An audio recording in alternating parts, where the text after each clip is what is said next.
naman guys, lumpiang gulay. Nagluluto po ako ng lumpiang gulay.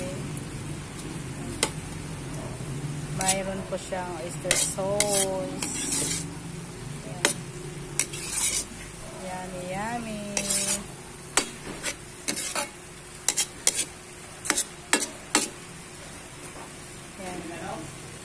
Yan po yung ulam namin guys, dagdag sa aming ulam na adobo. Wala po kami prito adobo. Meron kami yung sabaw, nilaga. So, yan po yung dagdag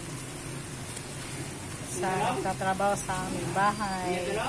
Yan po yung ulam namin. Yan guys, yung ano po guys, gulay. Pang lumpiang gulay yan guys.